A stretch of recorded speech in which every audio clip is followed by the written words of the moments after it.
인사 한번 나누시기 바랍니다. 주의 이름 환영하고 축복합니다. 은혜 받으시기 바랍니다. 네. 그 탤런트 오윤아 집사님이라는 분이 계신데 유튜브 보시면 간증 동영상이 있습니다. 작년 아마 11월 달에 간증하신 것 같아요. 거기 보니까 이제 어릴 때부터 신앙생활을 잘 했습니다. 어머니가 워낙 열심히셔서 어머니를 따라서 3남매인데 열심히 교회를 다니시다가 아마 어머님이 성남으로 이사를 오시고 교회로 새로 정착하시면서 이 돈 문제가 아마 얽혔던 것 같아요. 그래서 시험이 들면서 교회를 안 나가시게 됐는데 3남매만 교회 너희들은 교회 나가라. 그래서 나갔는데 그 신앙생활을 뭐 계속하기 어렵죠. 한 번, 두 번 빠지다가 교회를 안 나가게 되고 그렇게 이제 성장해서 가정은 점점 힘들어지고 어려워지면서 문제는 더 복잡해지고 자신의 삶도 꼬일 때도 꼬여서 너무너무 힘들고 어려운 그 순간에 신앙도 잃어버렸으니까 교회도 안 나가고 기도했던 것도 잃어버렸으니까 기도도 안 하고 이제 그렇게 하여튼 현실과 부딪히는 삶을 살아간 어느 날 결정적인 어떤 결정을 내려야 되는데 이제 탤런트가 되는 과정이 어떤 분기점인 것 같아요. 근데 너무 고민되고 방법도 알지 못하겠고 또 어떻게 해야 될지도 모르겠고 그런 고민과 괴로움의 시간들을 보내는 어느 날 어떤 분이 전도지를 주면서 예수 믿으세요 그러더래요. 근데 그 전도지 한 장을 받는 순간 그 말을 들었잖아요. 근데 그 순간에 맞아, 하나님이 계신지, 맞아, 내가 기도할 수 있지, 내가 왜 이렇게 내 문제 가지고 씨름하면서 이렇게 힘들어야 하나님께 맡기면 되는데, 그래서 다시 신앙을 회복하고 이제 이분이 힘들고 어려운 시간들이 많음에도 기쁨으로 삶을 잘 살아가고 있다는 간증을 하셨어요. 제가 그 간증을 이렇게 들으면서 5월달 가정의 달이 되고 나면 되게 에베소서 5장과 6장 전반절의 말씀이 본문으로 늘 선택이 되는 경우가 많습니다. 저도 요즘 여러 번 지금 이 본문으로 설교하게 되는데 되게 성도들 마음속에는 가정의 달이 됐으니까 또 이 설교 하시나 보다. 너무너무 잘 알고 있는 말씀인데 아내들이요, 남편들이요, 자녀들이요, 아비들이요 하는 이 말씀이 우리가 아주 익숙한 또 말씀이기 때문에 익숙하면 또 소홀함을 낳는다고요. 또 그렇게 건너무실까 봐서 제가 그 간증을 들으면서 하나님 이 전도지 한 장이 오윤아 집사님의 영혼을 깨워서 그의 삶을 회복시킨 것처럼 오늘 이 말씀이 영적인 전도지처럼 우리 성도들의 영혼을 좀 깨워서 가정이 좀 세워지고 온전해지기를 소망합니다 하는 기도를 드렸습니다. 여러분 오늘 말씀이 여러분의 영혼을 깨우셔서 여러분의 가정을 든든히 세워가는 은혜가 있기를 바랍니다. 이제 가정을 이루는 가장 기본이 이 남자와 여자가 만나 결혼하는 거잖아요. 모든 남자가 기대하는 이상형의 아내감도 있고 아내상이 있을 것이고 또 모든 남자가 기대하는 또 아내상, 또 모든 여자가 기대하는 남편상이 있을 거예요. 근데 그런 기대를 가지고 만나서 결혼을 하면서 부딪히는 현실의 남편과 아내는 너무 이상형과 다를 수밖에 없죠. 그래서 오늘 이 갈등들이 결국 가정을 불행하게 만드는데 제가 재미있는 글이 있어 소개하면서 좀 말씀을 시작하겠습니다. 모든 남자가 기대하는 이상형 아내감. 첫 번째, 그녀는 언제나 아름답고 명랑하여 미남들이 주위에 졸졸 따라다녔으나 다 버리고 나를 택한다. 두 번째, 그녀는 건강하여 절대로 아프지 않는다. 세 번째, 그녀는 유리와 청소의 달인이다. 네 번째, 그녀는 세상에서 쇼핑을 제일 싫어한다. 다섯 번째, 남편이 집안일을 돕는 것을 결코 바라지도 생각지도 꿈도 꾸지 않는다. 여섯 번째, 이외에도 천사처럼 맘씨 곱고 가정교육 잘 돼 있어 예의 바르고 어머니처럼 헌신적이고 현모양처이고 외로울 땐 누나 같고 심심할 땐 동생 같고 마음이 살랑일 땐 연인 같고 애까지 잘 낳고 돈까지 잘 버는 슈퍼우먼이다. 이런 기대를 하는 남자들이 실제로 결혼하게 되는 배우자는 이런 아내를 만나게 된대요. 첫 번째, 그녀는 1분에 140개 단어를 따발총처럼 말하며 흥분하면 180개까지도 올라간다. 2.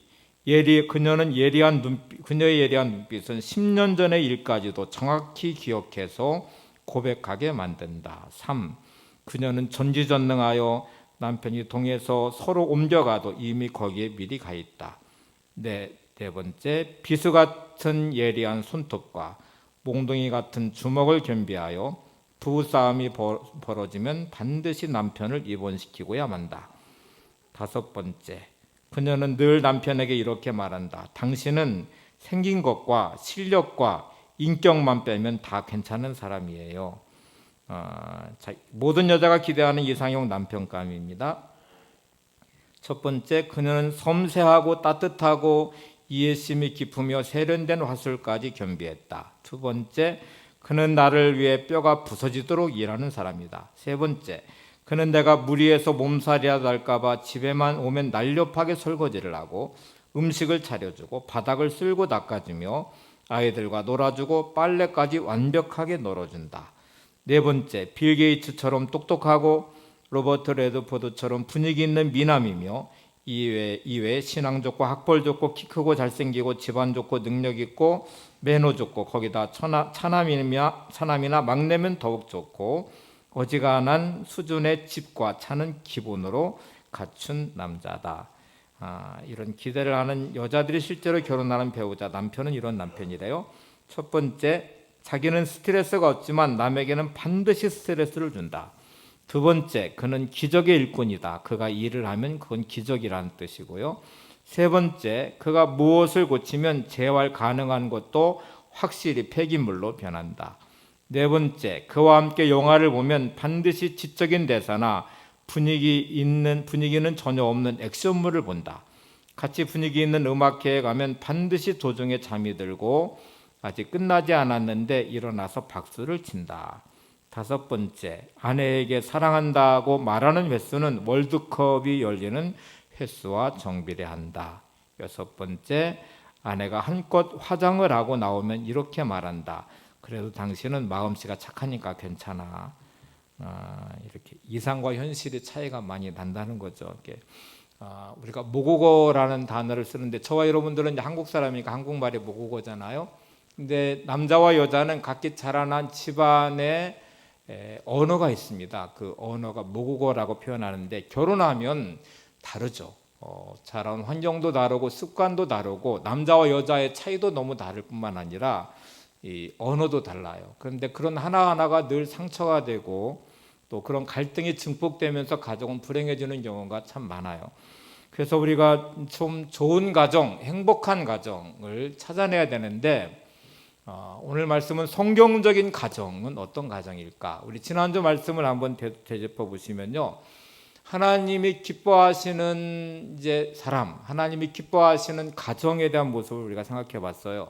사도 바울의 관심은 모든 사람이 예수님을 만나서 새 사람이 되는 것입니다. 이거를 새로운 피조물, 에베소 4장은 새 사람을 입으라 이렇게 표현했는데 바울의 관심은 한 사람의 회복에서 끝나지 않아요. 반드시 한 사람의 구원과 회복은 가정의 구원과 가정의 회복으로 연결이 돼야 돼요. 그래서 에베소서를 쓰는 내용도 보시면 한 사람에 대한 내용을 쭉 말하다가 우리 지난주 본 5장에 들어오니까 성령 충만함을 받으라 하는 말씀을 합니다. 성령 충만함을 받은 사람은 늘 마음과 입술에 찬양이 흘러가야 되죠. 찬양의 고백이 찬양이 울려 퍼져야 되고 또 범사에 항상 감사가 있어야 되고 그리스도를 경외함으로 피차 복종하는 삶을 살아야 된다 하고 말씀하면서 곧바로 이어지는 말씀이 가정으로 와요. 그래서 아내들이요 하고 또 남편들이요, 자녀들이요, 부모들이요, 이렇게 아비들이요 이렇게 이제 말씀이 이어지고 마지막에는 이게 그냥 저절로 만들어지는 게 아니라 영적 싸움이기 때문에 영적 싸움에서 승리자가 되라. 이게 이제 에베소 6장의 끝부분의 말씀이죠. 자, 오늘 우리는 이제 성령 충만함으로 만들어가는 성경적 가정은 어떤 가정일까? 이제 우리가 집을 지을 때 설계도가 필요하듯이 오늘은 성경적 가정을 짓는 설계도를 여러분한테 좀 드리려고 합니다. 설계도에 따라서 외형적인 이 가정의 집도 잘 지어야 되지만 성경적으로 보이지 않는 무형의 여러분의 집도 좀 잘 지어가시기를 바랍니다.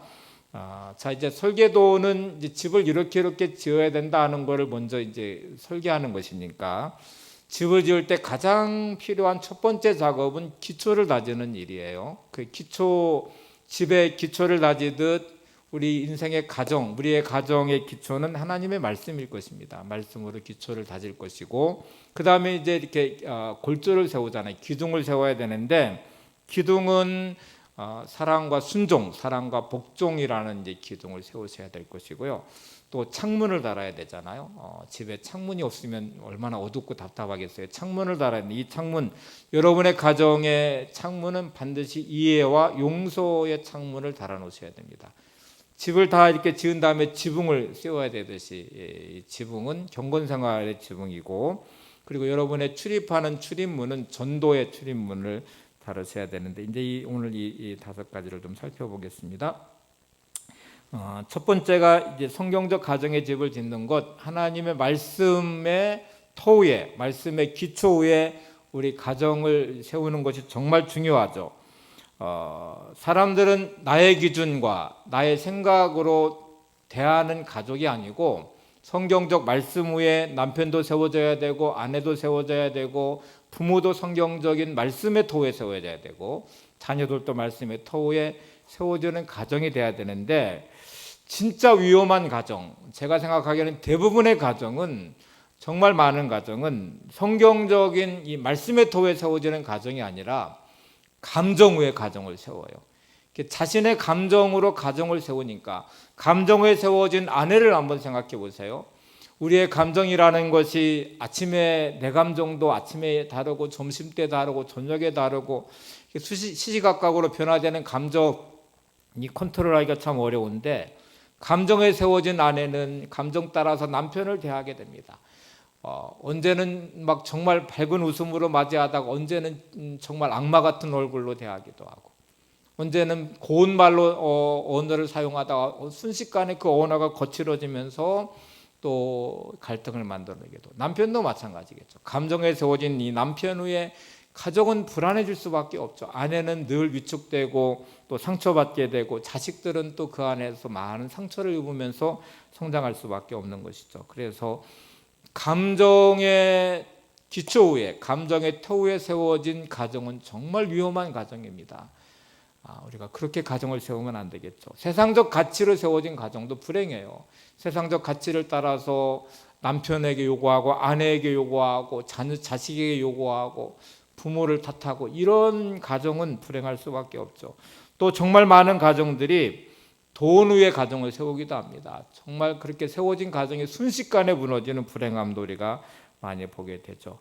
이런 가정들은 이기심 때문에, 감정 때문에 많은 상처를 입게 되고 파괴되는 경우도 많은데, 우리가 세워야 될 가정은 반드시 말씀 위에 세워지는 가정이어야 되죠. 마태복음 7장 24절에 예수님이 이렇게 말씀하십니다.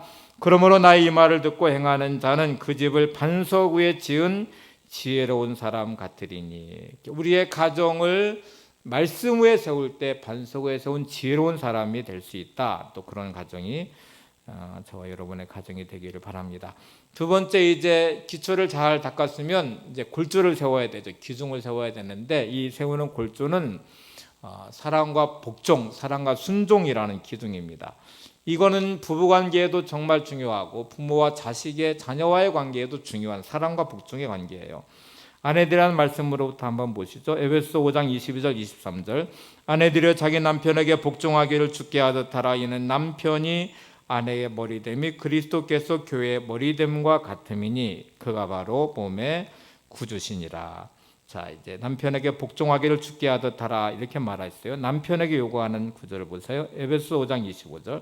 남편들아 아내 사랑하기를 그리스도께서 교회를 사랑하시고 그 교회를 위하여 자신을 주심같이 하라.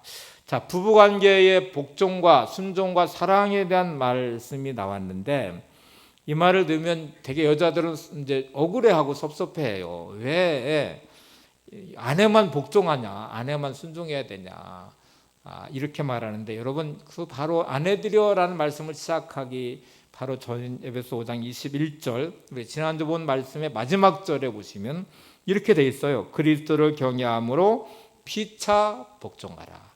여러분, 지금 복종이라는 단어는 사랑을 기반으로 한 복종이고, 사랑한다는 말은 그 사랑 안에 복종과 순종이 그 안에 들어가 있어요. 그래서 남편도 아내를 대할 때, 아내도 남편을 대할 때 서로 피차에 복종하라고 지금 요구하고 있습니다.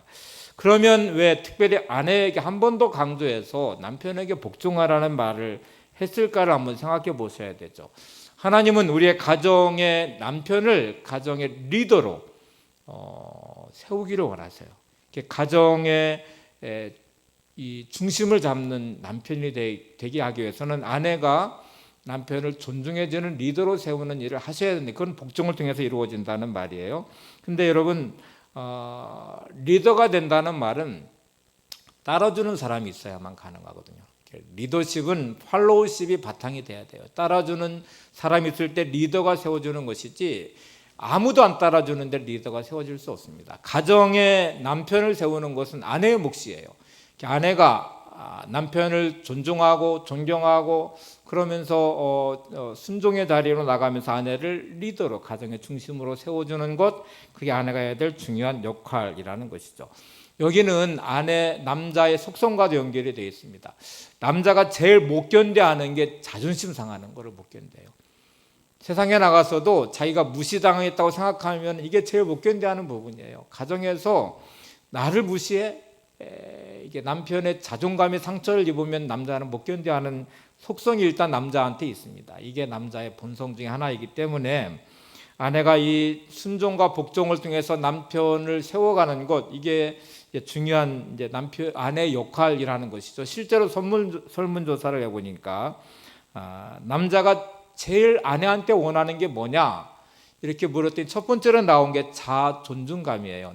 나를 좀 존중해 줬으면 좋겠다.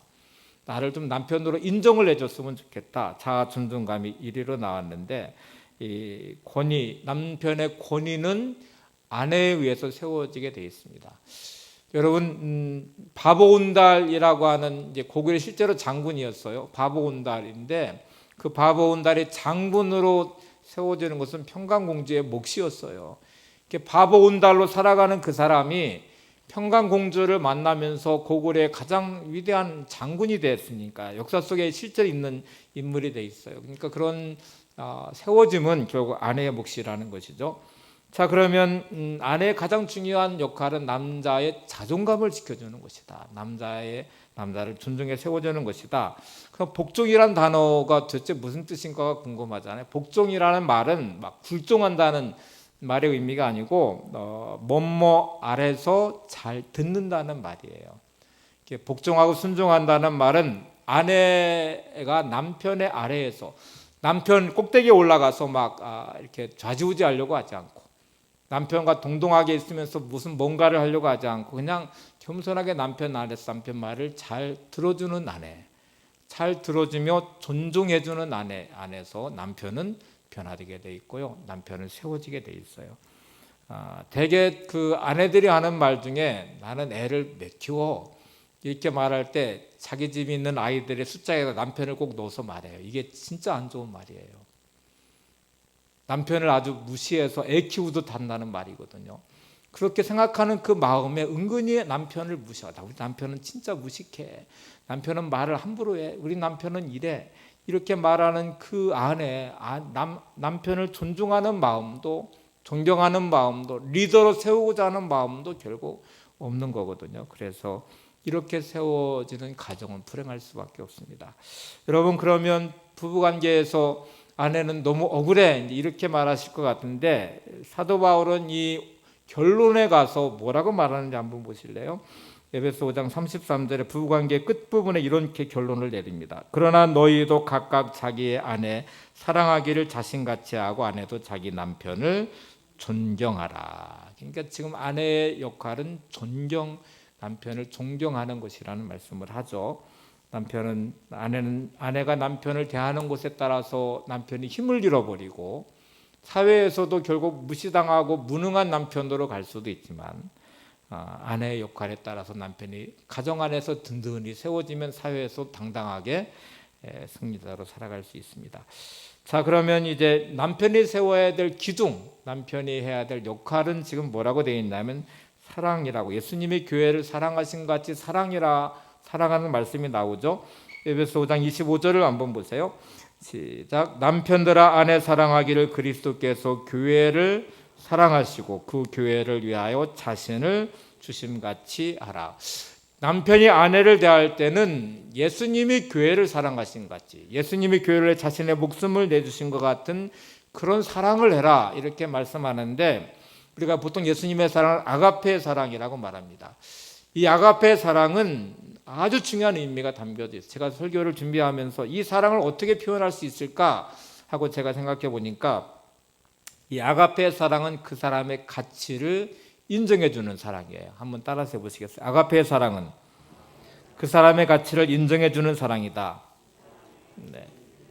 자, 이제 보세요. 예수님의 우리를 사랑한 아가페 사랑이 왜 가치를 인정해 주는 사랑인지를 보세요. 우리는 우리의 존재 가치가 원래는 죄인이에요. 죄로 인해서 영원히 심판받고 멸망받아야 될 존재가 우리의 존재 가치예요. 그래서 우리가 벌레만도 못한 이렇게 말할 때, 하나님 앞에 죄 지은 우리는 진짜 가치 없고 보잘것없고 심판받아 멸망해야 될 우리의 이 존재 가치인데, 그런 우리를 하나님은, 예수님 어떻게 대하셨냐면 하늘 보좌를 버리고 이 땅에 오셨어요. 그리고 우리를 위해서 십자가를 지시고 죽으시면서 우리의 존재 가치를 향해서 이렇게 말합니다. 주님이 내가 너를 사랑하는데 네가 얼마나 귀한지 알아? 너는 내 목숨보다 귀해. 내가 너를 위해 죽을 만큼 너는 귀한 존재야. 너의 영혼은 천하보다 귀해. 이게 주님의 사랑의 본질이거든요. 우리가 가치를 말할 때는 그것에 부여되는 값을 말하는 거예요. 물건을 살 때에는 그 물건의 가치만큼의 값을 부여해요. 100원짜리 물건에다가 1,000원 주고 사면 아깝다고 말하거든요. 근데 1,000원짜리 물건에 10,000원을 주고 살 때에 내가 아깝지 않다고 생각하면, 저거는 남들이 1,000원이라고 보지만 내가 볼 때는 저건 10,000원의 가치가 있는 거야, 이렇게 인정을 하는 것이거든요.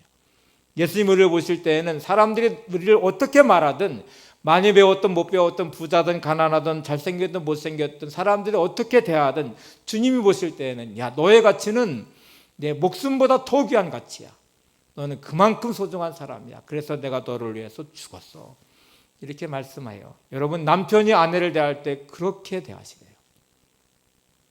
아내의 모습이 어떻든지 간에, 아내가 세상에서 어떻게 취급받든지 간에, 아내의 상태가 어떻든지 간에 나한테는 내 목숨보다 더 귀한 존재, 내가 목숨을 버려서라도 사랑할 수 있는 존재, 사랑해야만 되는 존재.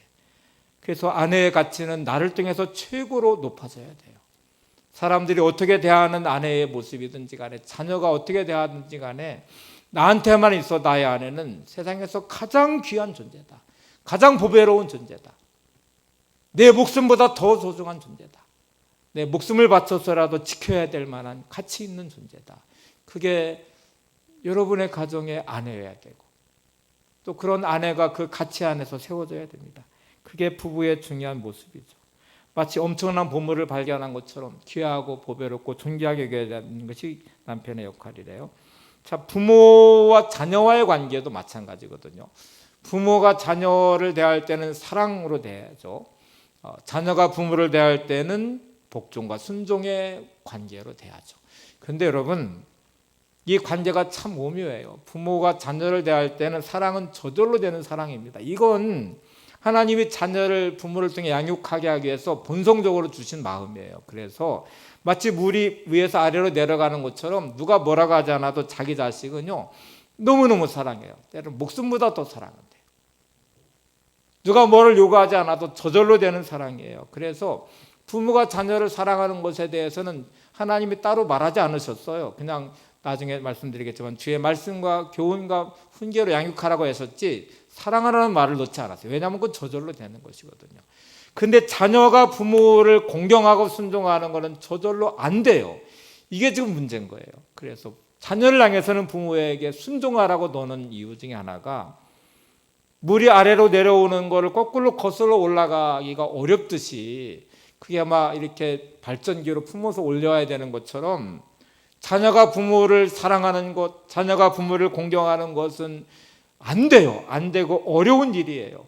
내리사랑이라는 말처럼 그냥 자식은 사랑하게 되는데, 부모에 대해서 공경하고 부모에게 순종하고 부모를 향한 이 마음이 흘러서 가려면 되짚어서 올리듯 발전기로 물을 품어 올리도 그렇게 해야만 되거든요. 그래서 성경은 너무나 중요하게 공경하라는 말씀을 놓고 거기다가 하나님의 약속을 하나 끼워 넣으셨어요. 한번 보시겠어요? 에베소 6장 1절에 자녀들아 주 안에서 너희 부모에게 순종하라. 이것이 옳으니라. 옳고 순종하는 게 마땅하고 거기서 끝내면 되는데 이게 안 되기 때문에 에베소 6장 2절 3절에 이렇게 말씀합니다. 내 아버지와 어머니를 공경하라. 이것은 약속이 있는 첫 계명이니 이로써 내가 잘되고 땅에서 장수하리라. 부모 공경하는 것이 저절로 되지 않아요. 받은 상처들이 있기 때문에 그렇고 나의 삶이 바쁘기 때문에 그렇고 또 자식 키우느라고 또 뭐 여력이 없어서 그렇고 그러니까 부모에 대한 마음이 흘러가지 않아요. 그래서 성경은 부모를 공경하는 것, 순종하는 이것이 옳은 것인데 제발 좀 부모를 공경하고 순종하고 그래라. 그러면 내가 약속을 하나 너희들한테 묶어놓을 텐데 이게 첫 계명인데 너희가 잘되고 땅에서 장수하리라. 내가 잘 되려면 부모 공경해야 돼. 이렇게 말씀하신 게 좀 묶어놓은 거예요.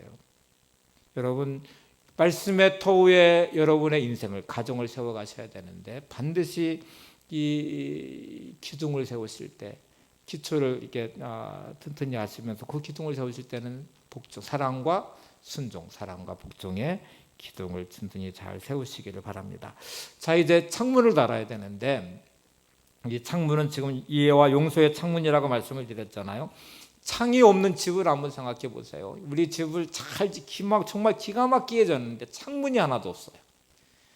햇빛이 들어올 수가 없어요. 공기가 통하지가 않아요. 그러면 답답하고 그 안에 우울하고 어둡고 그럴 수밖에 없잖아요. 창문을 달아서 햇빛이 잘 들어오게 하고 공기도 잘 통하게 해야 되는데 거울과 창문은 다르잖아요. 여러분 거울은 나를 비추지만 창문은 그 창문을 통해서 밖에 있는 사물들을 보고 사람을 보는 것이잖아요. 그래서 나는 반드시 아내가 남편을 볼 때, 남편이 아내를 볼 때, 부모가 자녀를 볼 때, 자녀가 부모를 볼 때는 반드시 앞에다 창문 하나를 놓고 보셔야 되는데 그 창문이 뭐라겠어요? 이해와 용서의 창문을 통해서 보셔야 돼요. 상대방을 바라볼 때는 내 기준으로 보지 마시고 이해와 용서라는 창문을 통해서 남편을 보셔야 되고 아내를 보셔야 되고 부모를 보셔야 되고 자녀를 보셔야 돼요. 이해라는 단어를 먼저 살펴보죠. 이해라는 단어 영어로 understanding 이렇게 말하잖아요. 뭐 아래서라는 말입니다. 뭐 아래 선다는 말인데 내가 이해한다는 말은 그 사람의 꼭대기 위에 올라앉아서 판단하는 것이 아니고요. 또 서로 막 맞짱뜨듯이 막 토론하는 것도 아니고 그 사람 아래에 서서 그 사람을 바라보는 거예요. 그 사람을 이해하는 것이죠. 복종이라는 단어도 히브리어 원어는 그 사람 입장에 서본다는 말이거든요. 이해라는 말도 마찬가지 같아요. 그 사람의 입장에 서보는 것이죠. 내가 저 사람을 이해할 수 없어 라고 말할 때는 그 사람 입장에 서보지 않아서 내 입장에서 내 기준으로 그 사람 위에 판단하듯이 하니까 이해가 안 되는 거죠. 이해한다는 말은 그 사람 아래에 서 있는 것을 말해요. 상대방의 자리, 히브리어는 상대방의 자리에 서 있다. 상대방의 자리에 선다는 말이니까 이렇게 좀 복종이라는 말과 함께 이해를 이렇게 이해하시면 내가 그 사람의 자리에 서보면 이해가 되는구나. 여러분이 있는 자리에서 눈만 돌려보면 보는 게 달라지거든요. 그 사람 입장에서 서보면 이해를 할 수 있는 영역들이 많아져요. 이해할 수 없어 라는 것은 내 입장에서 말하는 것이잖아요. 아내가 남편의 입장에 서서 남편의 관점으로 남편의 생각으로 서보면 남편이 이해돼요. 남편이 아내 입장에 서서 또 서보면 아내가 이해가 돼요. 왜 그러는지를 좀 알 수 있을 것 같아요. 우리가 서로가 이해한다는 말은 그런 입장에 서보는 것을 의미하는 것이죠. 집을 지을 때는 모델하우스가 있어요. 아파트를 지으면 모델하우스를 먼저 보시잖아요. 저와 여러분의 인생의 집의 모델하우스는 말할 것도 없이 예수님이십니다. 예수님은 그러면 어떻게 우리를 이해하셔서 우리를 사랑하시고 용서하시는 자리까지 갔을까를 한번 좀 보세요. 예수님의 이해에 대한 말씀을 우리가 살펴볼 중요한 구절이 마태복음 26장에 보면 나오는데요. 겟세마네 동산에 올라가신 주님이 십자가를 바로 지시기 전날이에요. 그 밤에 너무너무 마음이 괴롭고 힘들었어요. 그래서 처음으로 제자들에게 자신의 마음을 열어놓고 말을 했어요.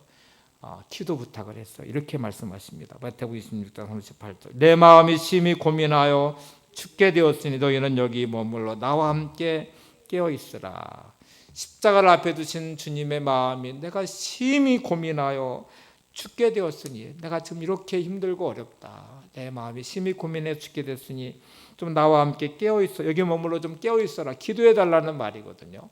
예수님이 지금 자신의 아픔을, 자신의 마음을 열어놓고 좀 나를 좀 이해하고 나와 함께 좀 이 자리에서 기도해 달라, 깨어 있어라, 이렇게 말씀을 하고, 주님은 땀방울이 빗방울이 될 만큼 기도하셨대요. 얼마나 간절히 기도하셨는지, 땀이 비 오듯 흘러내리면서 그 땀에 진액이 다 빠지면서 빗방울처럼 맺힐 만큼 그렇게 간절히 기도를 하시는데, 그렇게 심히 괴로워 죽게 될 만큼의 괴로움으로 제자들에게 기도 부탁을 하고 가셔서 그렇게 기도하시고 돌아와 보니까 제자들이 깨워서 기도했을까요? 기도 안 하고 쿨쿨 잠만 자고 있어요. 그래서 주님이 깨웠어요. 깨워가지고 이렇게 말씀을 하셨어요. 마태복음 26장 40절에 너희가 나와 함께 1시간도 이렇게 깨어 있을 수 없더냐, 나와 함께 좀 1시간도 깨어 있을 수 없냐 하고 주님이 그렇게 다시 또 부탁을 하시면서 또 가셔서 기도를 간절히 하셨어요.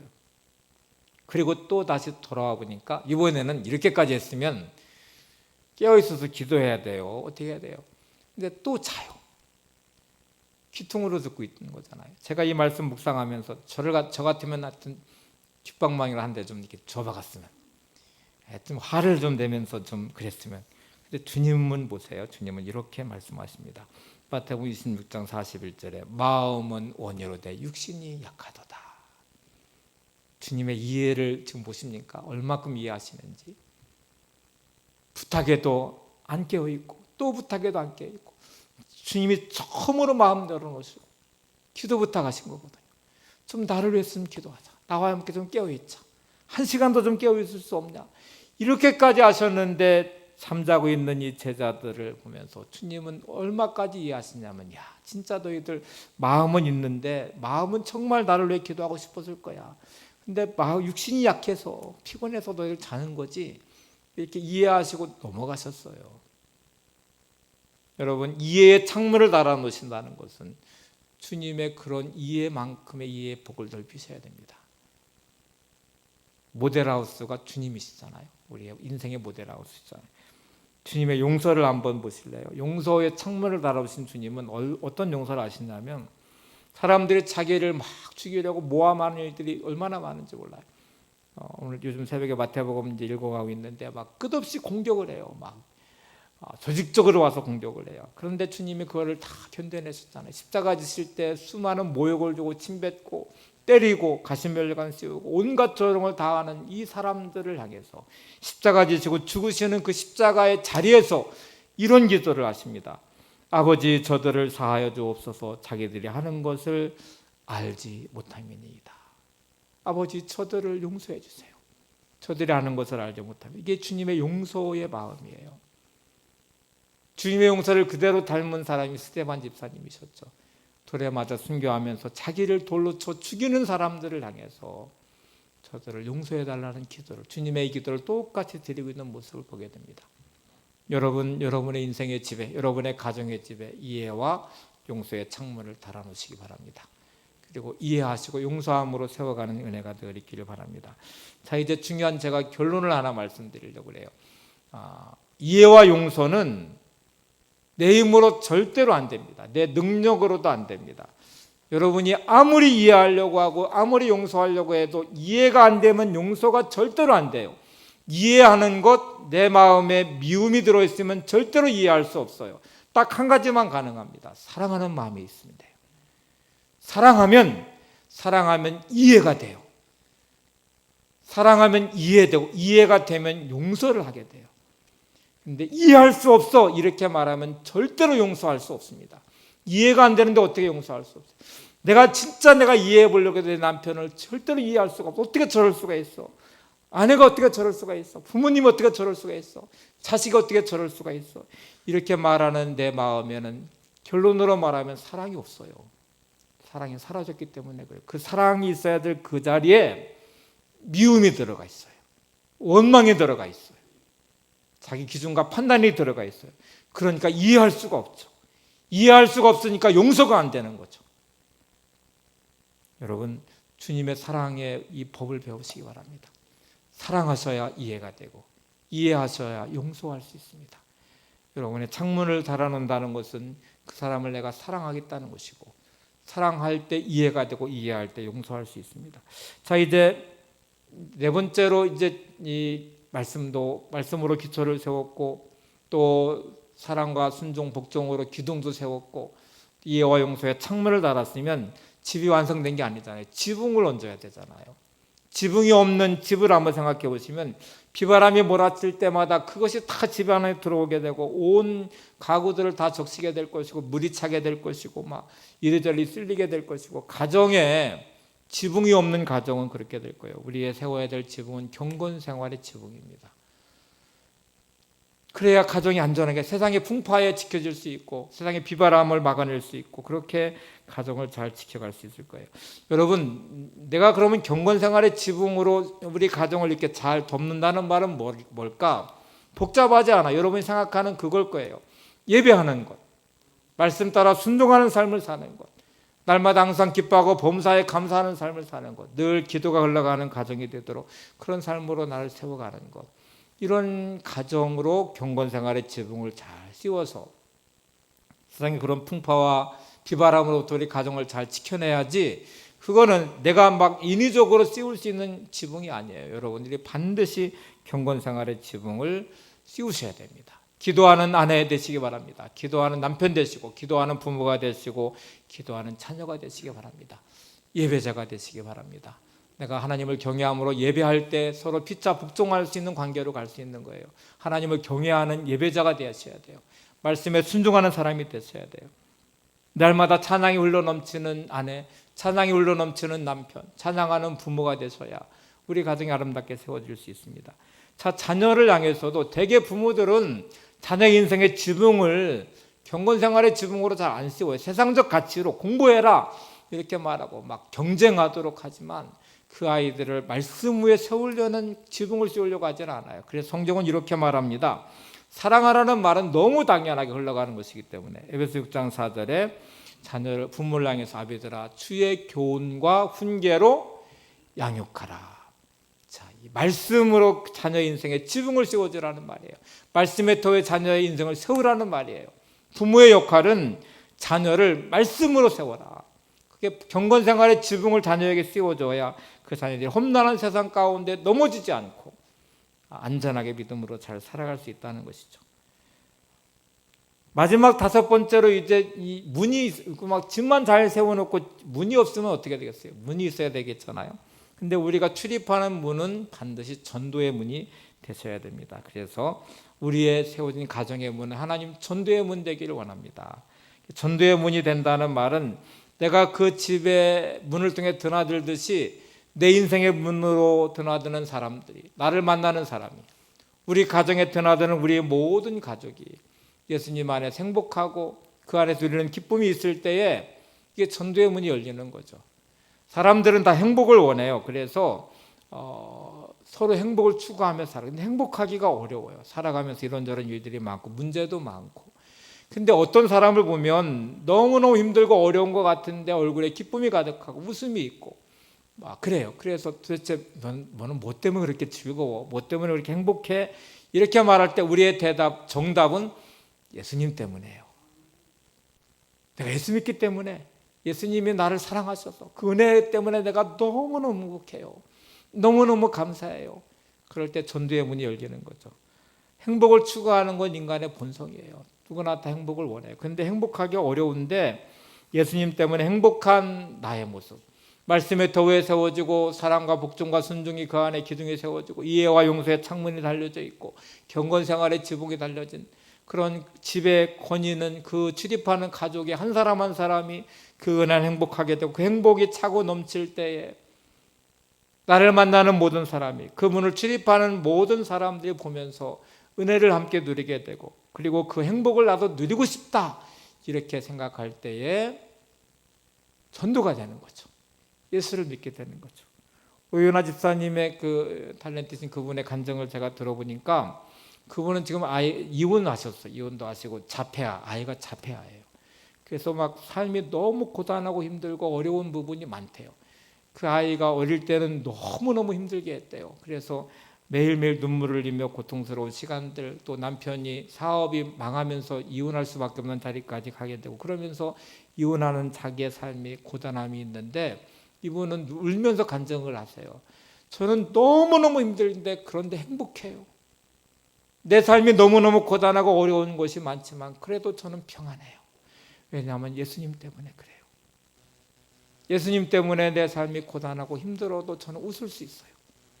삶이 너무 힘들고 어려워서 때로 눈물을 흘리기도 하지만 그 눈물 안에 기쁨도 있고 감사도 있어요. 저는 예수님 때문에 그래요. 여러분도 그러셔야 돼요.